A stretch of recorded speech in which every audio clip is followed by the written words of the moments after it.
যেমন রনি ভাই বলেছে দম নিয়ে সবাই জানে। যেমন আজকে আমি মহেন্দ্র সোনি মনিদাকে মিস করছি এই প্রেস কনফারেন্সে। আর যদি আমাকে এই ছবিতে বলা হয় যে আপনি একটা মানুষের নাম নেন, সেই মানুষটার নাম নিতে হবে আমার রেদওয়ান রনি। এটার একটা কারণ হচ্ছে আমার এখনও মনে আছে যে আর আজকের দিনটার জন্যই আমি আসলে ওয়েট করছিলাম যে দমের প্রেস কনফারেন্সে বসে আমি কবে বলতে পারবো যে আর 3 দিন বা 4 দিন পর থেকে দম দেখতে পাবো সিনেমা হলে আমরা। কারণ আমার মনে আছে যে SVF আলফাই এবং চরকির আমাদের যে একসাথে যে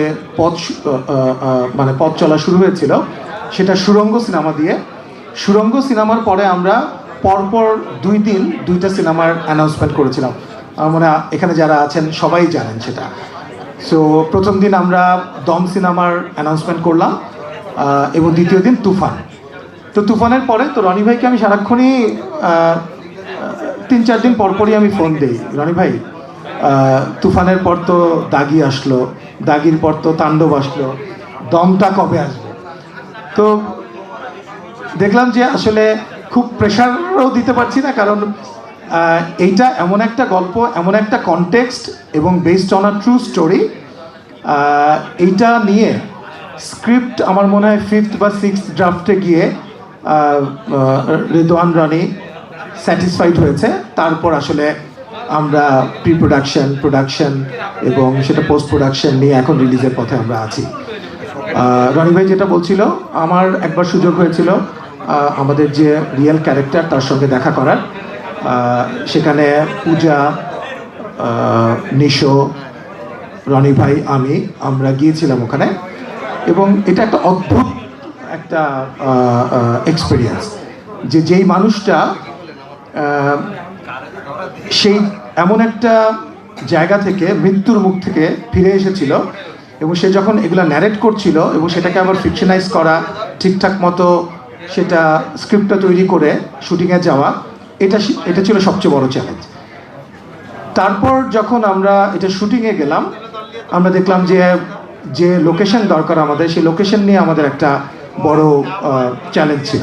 আপনারা জানেন যে আমরা কাজাকিস্তানে শ্যুট করেছি, বাংলাদেশে শ্যুট করেছি এবং সেখানেও একটা ছিল যে আমরা কাজাকিস্তানে যে -8-10 ডিগ্রিতে আমরা শ্যুট করব, সেখানে এটার একটা অ্যাডাপ্টেবিলিটির বিষয় আছে। কিন্তু আপনি দেখবেন অনেক ভালো ডিওপিও কিন্তু সে যদি এরকম আমার মনে আছে আমাদের যে ডিওপি মিকাইল, ও যখন কাজ করে চলে যায় তখন আমি তো প্রায়ই কথা হয়, কয়েকদিন আগেও কথা হচ্ছিল, বললাম যে তুমি প্রেস মিটে আসতে পারবা কিনা, আমরা সবাই খুশি হব।